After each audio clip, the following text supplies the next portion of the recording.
શ્રી સદગુરુદેવ. માનવ મહિમા ભાગ 232.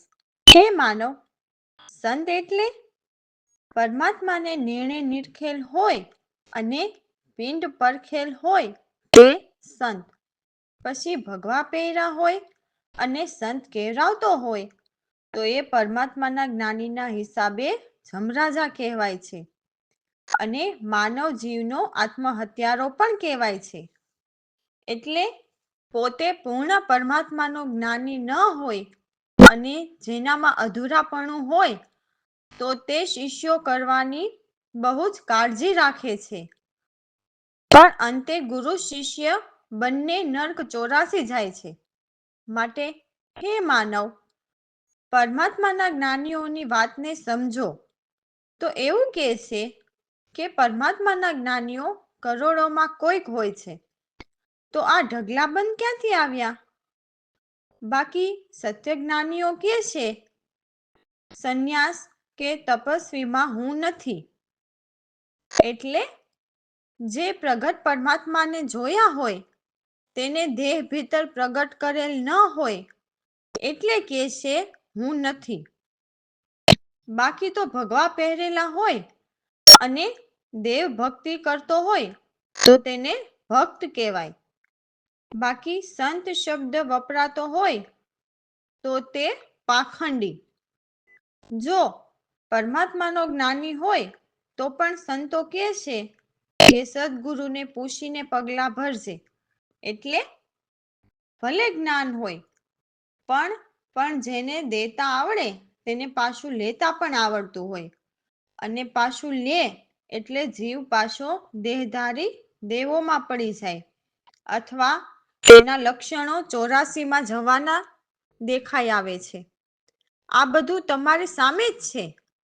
પરમાત્મા જેમ પટમાં છે અને જો પટમાં ન હોય તો આપણે નૈનોથી દર્શન કેમ કરી શકીએ? એટલે તો પરમાત્માના જ્ઞાનીઓ કહે છે કે જાણવા છતાં છે અજાણ, પણ અધૂર્યાને ન કરવી વાત. એટલે પહેલા તો તે જુઓ કે જેની પાસે જ્ઞાન લઈએ છીએ તે પૂર્ણ છે કે અધૂર્યો?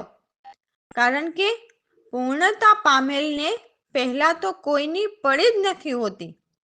બીજું, તે વધારેમાં વધારે એકાંત કેમ સેવાય તે જુએ છે. મેળા મંડપ તેને પસંદ નથી. બને તેટલો સુરતા શબ્દમાં રહેવાથી બીજા જીવને સંતોષકારક પ્રશ્નનો જવાબ મળે. પછી સત્ય જ્ઞાન મળ્યા પછી તેને પાખંડીની વાતો કે સત્સંગ ગમતો નથી, કારણ કે સર્વોપરી મળ્યા પછી તેમાં જ આગળ વધવાની ધગશ પોતાને હોય છે. ઠીક છે, મનન કરો, રામ ભરોસે. તો જુઓ, અમારા સદગુરુ એમની વાણીમાં કહે છે કે હે પ્રભુ, તારા જલવા જોઈને હું તારા પર ફિદા થયો છું. તો ક્યાં જલવાની વાત કરે છે? જુઓ તો પરમાત્માએ આ સૃષ્ટિ કેવી રીતે ન્યારા રહીને રચી તેની વાત છે. રચના એક પરમાત્માની, પરંતુ પરમાત્મા રચનાની બહાર, એટલે સર્વ રચનાથી ન્યારા. તો એ જલવાની વાત કરે છે. તો એ જલવા આપણને કોણ બતાવે? તો જે પરમાત્માના સત્ય જ્ઞાની સદગુરુ હોય તે જ બતાવી શકે, કેમ કે તે પરમાત્માના અંશ અવતાર હોય છે. તે નજરે નિરખીને પૂરા અનુભવથી વાત કહે છે. અને જે જિજ્ઞાસુ જીવ હોય તેને પરમાત્માના ચિહ્ન દર્શન નજરે નિરખાવીને જ્ઞાનની વાત કરે છે. અને પરમાત્માના નામ જે 4 રામ છે તેમાં સૌથી ન્યારા રામના નામનું ભજન સુરતાથી કેમ કરવું અને પરમાત્મામાં સુરતા કેમ મિલાવવી તે શીખવે છે.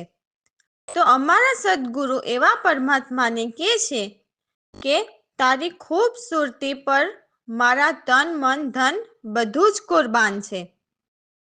કેવી તારી સુરતી સોહામણી, સૌથી નિરાળી, સૌથી તેજસ્વી, છતાં કોઈને તારી સુરતી નજરમાં ન આવે. આ તો તારા કેવા જલવા છે, નથી દેખાતો, છતાં હર કોઈ તને જોયા વિના ભજવા જીવ પ્રયત્ન કરે છે. પરંતુ સોહમ પુરુષે એવો ખેલ રચી નાખ્યો છે ને કે જાણે જીવ મને જ ભજવો જોઈએ, જેથી અલગ અલગ અવતાર ધરીને જીવને પોતાની મનની ધરાથી એમની વાતમાં બેસાડી દીધો અને સારા જગતના જીવો પરમાત્માને છોડીને દેવોને ભજવા લાગ્યા. હે પ્રભુ, તારી ચમક દમક જેવી બીજી કોઈ ચમક દમક આ દુનિયામાં નથી. તારી ચમક દમક સામે તો હોર પરીઓ પણ તારા અનહદ નજારા જોઈને શરમાઈ ગઈ. કેવા અજબ નજારા તારા, છતાં તું કોઈની નજરમાં ન આવે. હે પ્રભુ, તારા ખૂબસૂરત રૂપને સંતો સિવાય કોઈ નથી પામી શકતા. તારા પ્રકાશ પણ કેટલા તેજ છે, જેથી અગ્નિ, સૂરજ, ચંદ્ર અને તારોડિયાના તેજ પણ શરમાઈ ગયા. એટલા તારા અનોખા તેજ છે. તારે ખૂબસૂરતથી જ સર્વ જગત તેમજ જગતના જીવો ખૂબસૂરત દેખાય છે. હે પ્રભુ, તું સૌની ભીતર કેવો ભળી રહ્યો છે, કેવી તારી ખૂબસૂરતી છે. તો તારી ઉપમા સાથે કોની ઉપમા આપીએ? કોઈ તારી સમ નથી, એવો તું અનુપમ છે. તો અમારા સદગુરુ પ્રવીણરામ આ બધું પૂરા અનુભવથી પરમાત્માના સ્વરૂપના જાણકાર વેદોને પણ પુકારીને કહે છે કે આ સત્ય છે. વેદ પણ પરમાત્માને પુકારે છે, પણ સત્ય જાણતા નથી. તેમજ વેદમાં પડેલા જીવ પરમાત્માના ભેદને જાણતા નથી. સત્ય તો પરમાત્માનું વિજ્ઞાન છે અને જીવ દેવોના વિજ્ઞાનમાં પડીને અટવાઈ ગયા. જે ચમત્કારીના ચમત્કાર જોવામાં ને ચમત્કાર કરવામાં જ ફસાઈ ગયા, જેથી વારે વારે જન્મ મરણના ફેરા ફર્યા કરે છે. જય સતગુરુદેવ. ફિદા થયો જોઈને રે ચલવા તારા પ્યારા, કુરબાન તારી ખૂબસૂરતી પર તન મન દાન સારા રે, તારી ચમક દમકતા કોઈ નહીં દુનિયામાં રે, શરમાઈ ગઈ સર્વ ઓર પરીઓ રે, જોઈ તારા નજારા રે, ફિદા થયો જોઈને રે, તારા ખૂબસૂરત રૂપને રે, કોઈ નથી રે પામતા, શરમાઈ ગયા યોગનીએ, સૂરજ ચંદ્ર ને તારા રે, ફિદા થયો જોઈને રે, તારી ખૂબસૂરતથી સાહું રે, ખૂબસૂરત એ દેખતા બળી રે રહ્યો છે સહુમાં તું, તો પણ સૌથી ન્યારા રે, ફિદા થયો જોઈને રે, ઉપમા તારી આપીએ કોની રે, તું તો એનું પારી પ્રવીણ રામ વારંવાર કહે રે, વેદને એમ પુકારા રે, ફિદા રે થયો જોઈને રે, રામ ભરોસે. તો અમને અમારા સદગુરુએ આ એમના દિલદારને દર્શન આપ્યા, જેથી આ દિલદાર ખૂબસૂરત પરમાત્માની સાક્ષાત મૂરત નજરે નિહાળીને અતિ પ્રસન્ન થઈ ગયા. એક જ નજરથી મારા સારા ભ્રમ અને કર્મ જતા રહ્યા. એટલું જ નહીં, મારા જન્મ મરણના ફેરા પણ છૂટ્યા. હવે મારે તો મારા સદગુરુ પરમાત્માની કૃપાથી હવે ક્યારેય આ ભવસાગરમાં નહીં આવવું પડે, કેમ કે મારા દિલ તો પ્રભુને આપી દીધા છે, જેથી બ્રહ્મની વચ્ચે મળી જાઓ. તો એવું કહેવા માંગે છે કે સદગુરુ જે પરમાત્માના ચિહ્ન દર્શન કરાવીને જે શબ્દ સુરતાનું ભજન શીખવે છે, તે ભજન કરતા કરતા સુરતા શબ્દનું ભજન કરતા સુરતા બ્રહ્મમાં મળી જાય છે. એટલે જીવને દેહ નથી ધરવો પડતો. દીદાર તો એક ખડકની ધારા. એવા પ્યારા પ્રભુના શરણે મેં તો મારા શીશને ધરી દીધા. તો મને એવા દિલવર મળી ગયા. અનેક જન્મથી વિખૂટો પડી ગયો હતો. તો મને મારા સદગુરુએ પરમાત્મા ઘર બતાવી દીધા.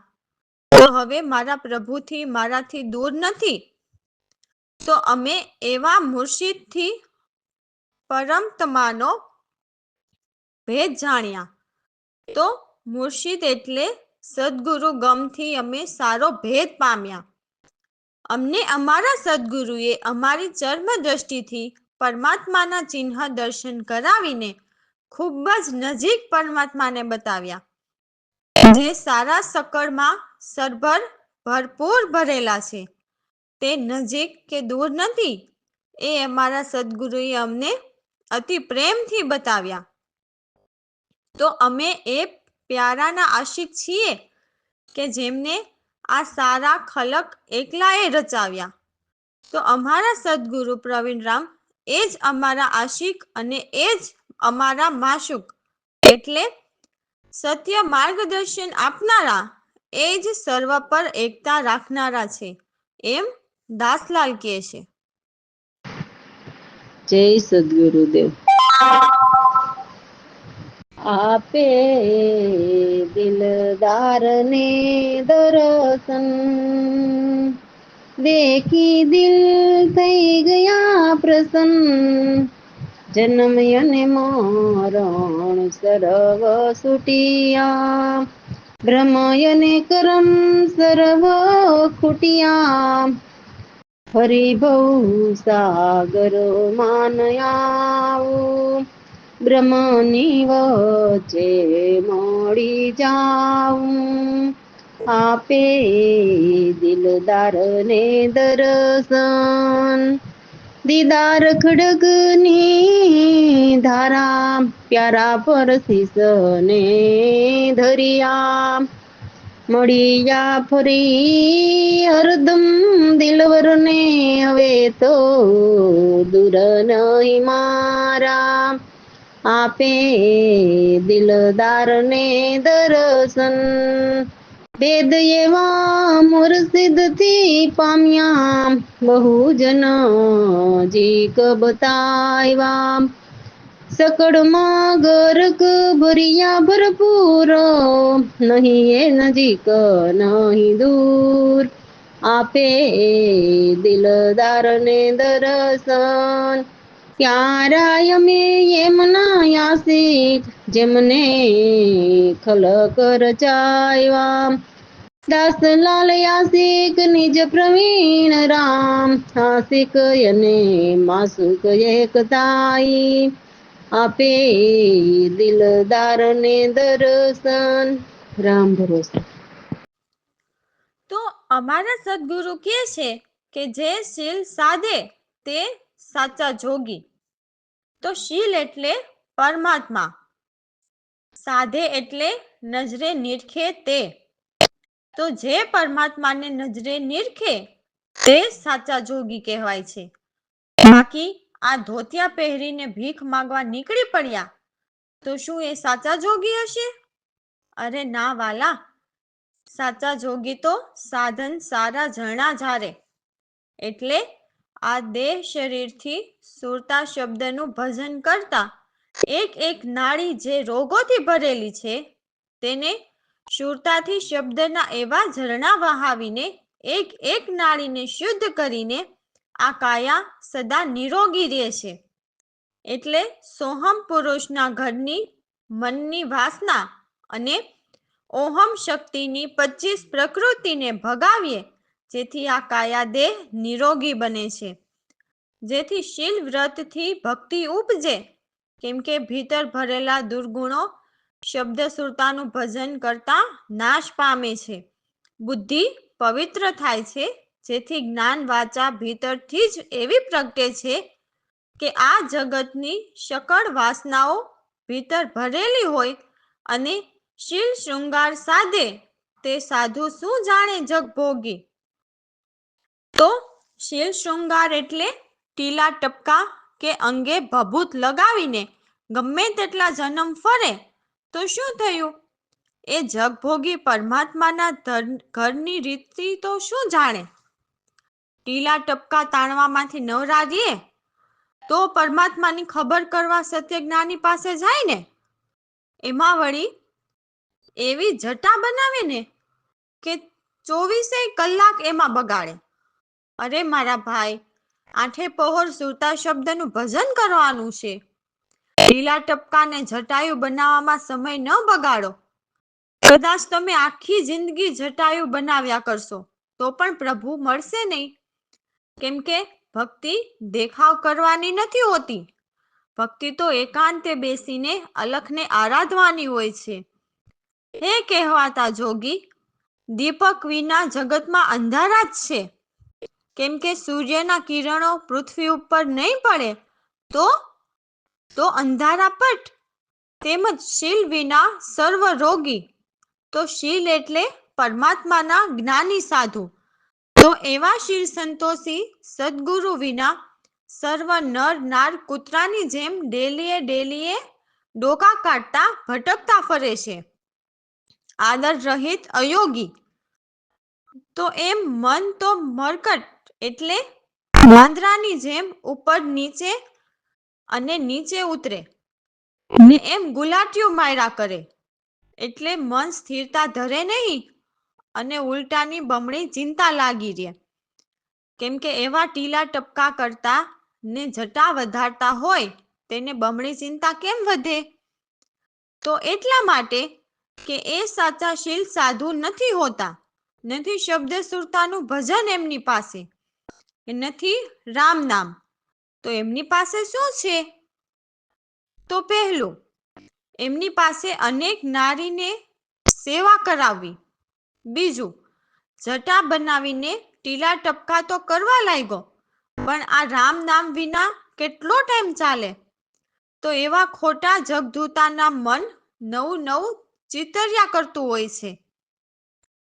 જો કોઈ શીલવંત સાધુને ચરણે જાય તો એ શીલવંત સાધુ રામ નામના અમૃત રસના શૂરમાં સાધે કે માણે તો ચિત્તની ચાદર ધોવે ને. પરંતુ મહાન બનીને ફરવું જ છે એમને શું હોય? રામ નામના રસથી ભીંજાય તો ચિત્તની મેલી ચાદર ધોઈ શકાય ને. તો અમારા સદગુરુ પ્રવીણરામ શીલવંત એટલે પરમાત્માના જ્ઞાની, પરમાત્માને જાણનારા, જેમની સુરત સાહેબમાં સૂવે. એટલે એમની સુરતા આઠે પહોર પરમાત્મામાં લાગી રહે છે. જય સતગુરુદેવ. શીલ સાધે એ તો જોગી, સાધન સારા ઝરણા જારે, કાય રહે નિરોગી. શીલ વ્રતથી ભક્તિ ઉપજે, બુદ્ધિ પવિત્ર થાય, જ્ઞાન વાચા વૈરાગ્ય પ્રગટે, સકળ વાસના ખોય, શીલ સાધે એ તો જોગી. શીલ શૃંગાર સાધે તે સાધુ સુજાણે જગ ભોગી. દીપક વિના જગમાં અંધારા, શીલ વિના સૌ રોગી, શીલ સાથે એ તો જોગી. શીલ વિના નરસ્વાન જેમ ફરતા, આદર રહિત યોગી. મન મરકટ હોત ધરે નહીં સ્થિરતા, લાગી રહી ચિંતા બમણી, શીલ સાધે એ તો જોગી. શીલ સ્નાન સુરમાં સાધે, ચિતની ચાદર ધોવે. પ્રવીણ રામ શીલ વ્રત એવા, સુરત સાહેબ માં સુએ, શીલ સાથે તો જોગી, શીલ સાધે તો જોગી. રામ ભરોસે. તો હવે એવા શીલ સંતોષી સાધુ અમારા સદગુરુ પ્રવીણરામ અમને અગમની વાતો કહે છે. તો એ કોઈ સંત સુજાણ હોય એ જ અગમની વાતો કરી શકે. તો જે પરમાત્માના જ્ઞાનીઓ હોય એમને બંને વાત પૂછવાની, બંને વાતનો જવાબ આપશે. એટલે દેવોની જૂઠી વાત અને પરમાત્માના ઘરની સત્ય વાત, એ બે વાત કહે છે. તો અમારા સદગુરુ કહે છે કે નામ રૂપ એ સાવ જૂઠી કહાની છે. આત્મ એ જ એક સત અવાજ છે, જે બોલીમાં નથી આવતા. તો જે જિજ્ઞાસુ જીવ હોય છે તે નિર્ણય કરીને પરમાત્માની વાત જાણવા માટે બહુ જ મહેનત કરે છે. એમાં એ જરા પણ બોદા નહીં. એટલે એવું કહે છે કે તે સત જાણવા માટે જરા પણ પાછા નથી પડતા. એ તો સાચી વાતનો જ ભાવ રાખે છે અને જૂઠી વાતને ત્યજી દે છે. અમારા સદગુરુ કહે છે કે હે માનવ, લાખ વાતની એક વાત. જે વાત નિર્દોષ એટલે જેમાં કોઈ દોષ ન લાગે. તો અમારા સદગુરુ કહે છે કે હે માનવ, તમે જેને ભાવથી ભજો છો તે જૂઠી વાત છે.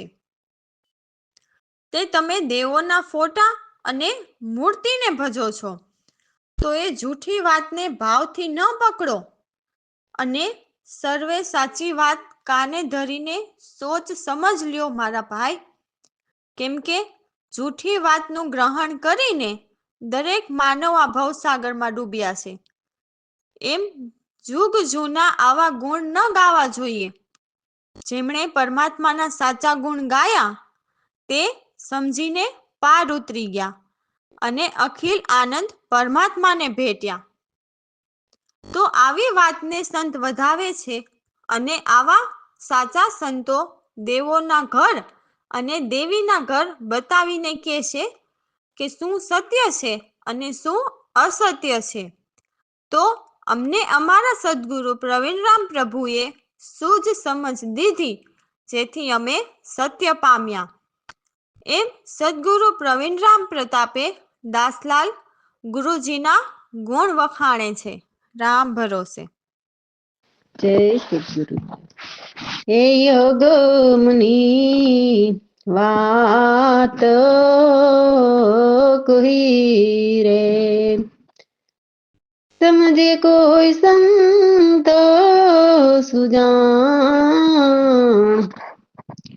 પૂછવાની તો બે વાત રે. એક જૂઠી એક સાચી, નામ રૂપ સર્વ જૂઠી કહાની રે. આત્મ સુત યુવાજ અગમની વાત કહી રે. હોય વાત નિર્ણય કરી રે, ગોદાન લગાર, સાચી વાતનો ભાવય મારે ચૂંટીત જીય સાર અગમની વાત કહી રે લાખ વાતની એક વાત રે તે વાત નિર્દોષ આવે ચાલે જૂઠી વાત ને રે હવે ચાચી લિયો સોચ અગમની વાત કહી રે જૂઠી વાત ગ્રહી સહુ ડૂબિયા રે જુગ જુગ યાવા ગુમ સાચા રે સમજ્યા એ પાર ઉતરિયા રે પેટિયા અખિલ યાણને અગમની વાત કહી રે એવી વાતને સંત વધાવે રે આવીને દેવ બતાવે પ્રવીણ રામ ગુરુએ સૂઝ દીધી રે દાસલાલ એ વખાણે અગમની વાત કહી રે રામ ભરોસે